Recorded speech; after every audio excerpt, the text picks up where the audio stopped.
Well, I'm trying to cut out, start boxing my that rear frame in, but I'm waiting on daylight. I can't see the cut. I've got my lines marked on the board. Got to do 2 of these for top and bottom, and then I'll have to do 2 for the bottom. But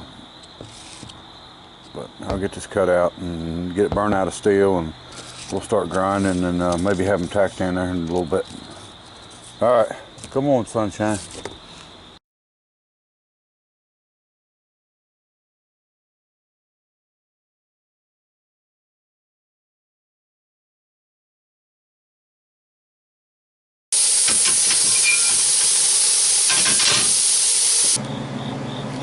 Okay, we've gotten started on boxing this in. As you can see, now this will get welded, and I know enough to know how to weld, especially 1/8 inch, and not make it warp. So for anybody that says you're going to warp it all to heck, no, I'm not. So I left it a little far inside here.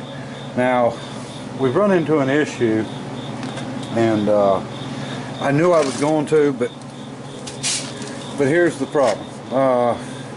Harley-Davidson, most motorcycles, most four-wheelers and all run a 530 chain. And the way that you get 530 is between the centers of the links, 5 would be 5/8. This transmission runs a 425 chain.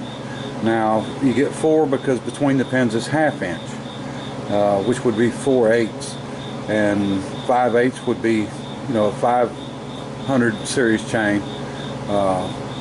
So basically what we've got to do is find a sprocket that is a 425. Now you get to 25 because the width is actually inside of the roller is 5/16.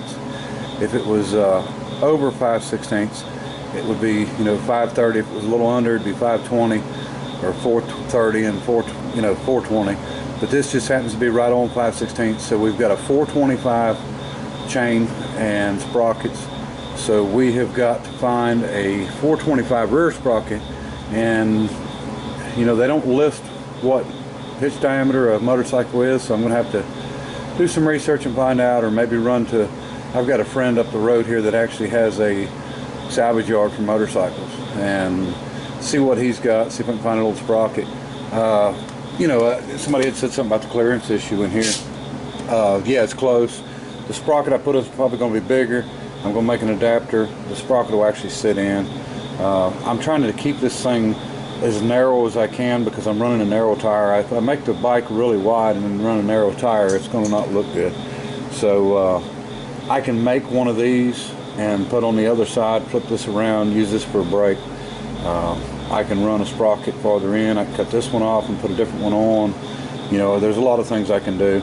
And but because I'm going to try it and maybe buy them other rims, I'm probably going to make it so, you know, it bolts on because it'll be the same.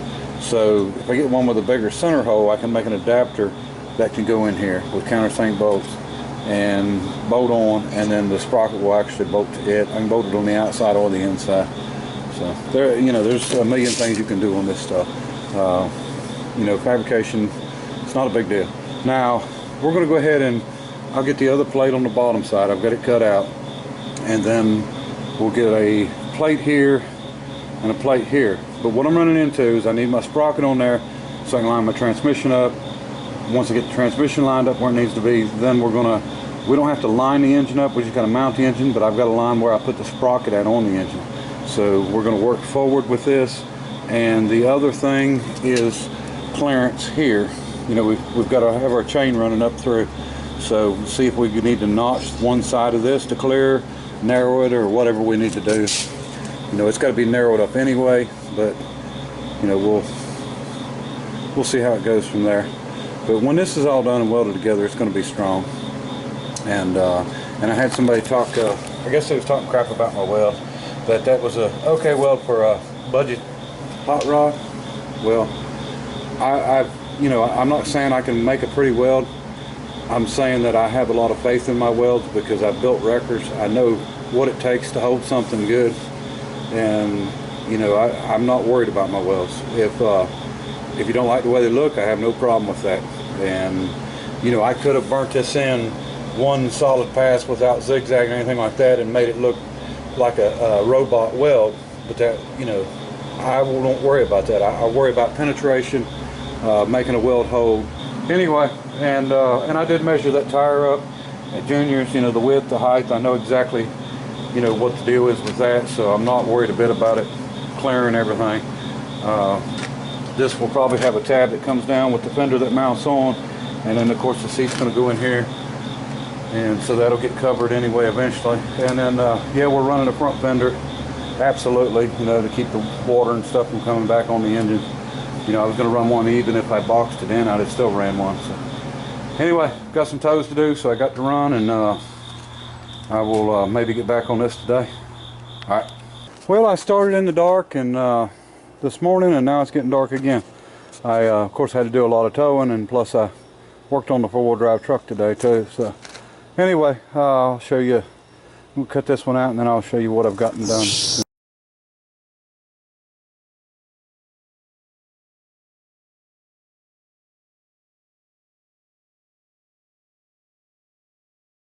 All right, folks, I think we're going to call it a night on this one. Got the top and the bottom on this one. I haven't done the inside yet, of course, like I said, until I get the sprocket how I want it.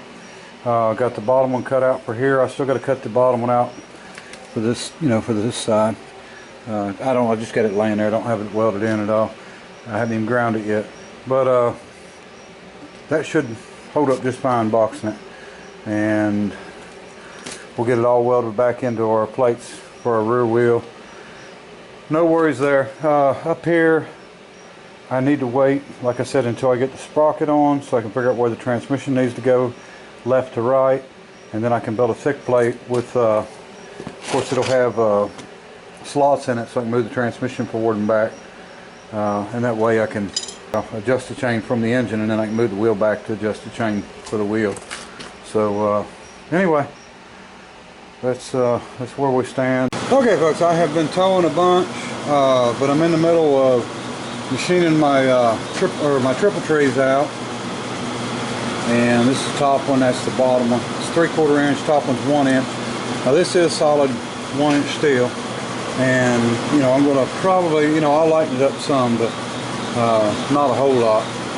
But anyway, got my 1 inch hole bored, and then I've done the radius around it. Now you can see I just rough cut it out with a torch, and now we're just trying to get everything machined straight where it needs to be. I'm doing my forks completely different than probably anything you've ever seen or I've ever seen. Just like I said, I'm doing everything my own style, so I'm just going to do it. When it's done, you'll understand it a whole lot better than what it would if I just tried to explain it to you. So here's what we got, here's where we're at, and you can see the width here. We're about 2 inches out on this end, and it goes wider, and we're going to try to get the triple trees done, and then we're going to get to work on the forks ourselves, and you'll understand as I go. Alright. Okay, I think I'm going to call it a night. It's late as can be. Wife's going to start wondering where I'm at here. I've got just that much more to do. You know, these are exact from side to side. Couldn't go down quite all the way. I'm using a radius bit. I didn't want to get into my chuck. I would rather take more time doing that. But this is all got to be sanded and polished, and this has got to be polished all before I nickel plate it. So not a big issue. This, I was thinking I was going to have to weld it up, but actually I got to machine that off, because I got to machine this as a step back the same distance as this. I got these 8 inches apart. This is 10.5 inches, and my forks are going to take up that much space, but I want to bring them up in here. And like I said, you understand as I do it, but that's where we're at. We'll just use this as the bottom of the top triple tree instead of using this as the bottom. That way we can get rid of our messed up spot there. Plus I got a little dent back here on the corner, well, I can't see it, and I can see it, where that steel was dropped at one time, so we can do away with it too. And everything will work out really well on this. And like I said, I can hand file that off. It's not a big issue. I just wanted to get down as far as I can get. And don't ever cut into your your table or your rotary table or your 3-jaw vise or anything like that, it's not smart.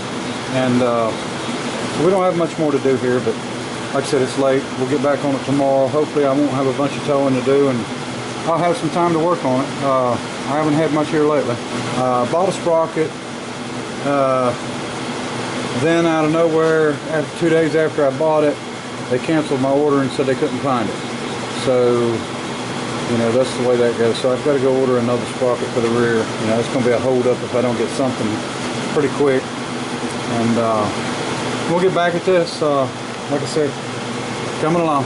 Okay, folks, next day, just got started. It's a little after 9 o'clock. I had to sleep in a little bit. I actually had to go swimming again last night in the pond. I'll show you pictures of that now.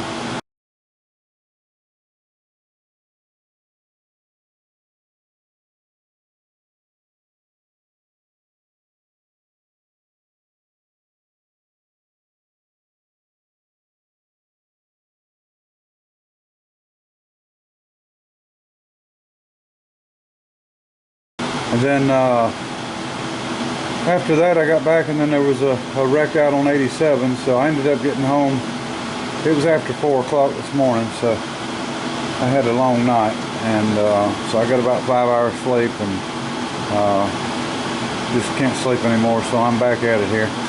We're going to try to get this machine finished up. We got just a little bit to do here, and then I've got to start doing my step downs I was talking about. So we'll get at it, and I'll show you as I go. Okay, we're done on the rotary table. Now we're going to take it off and mount this down to the table and go ahead and start doing the other machining on it. Okay, so now we're working on the inset here.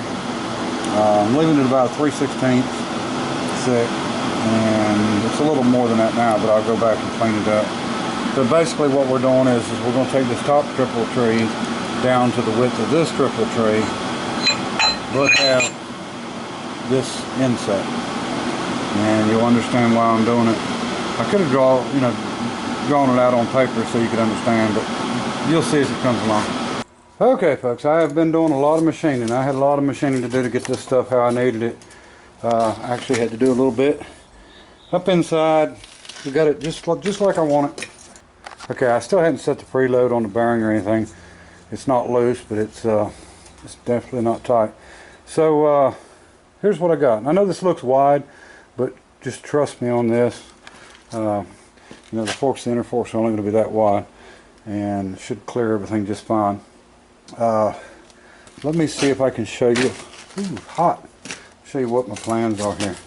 Okay, we're going to build these forks just like this frame's built.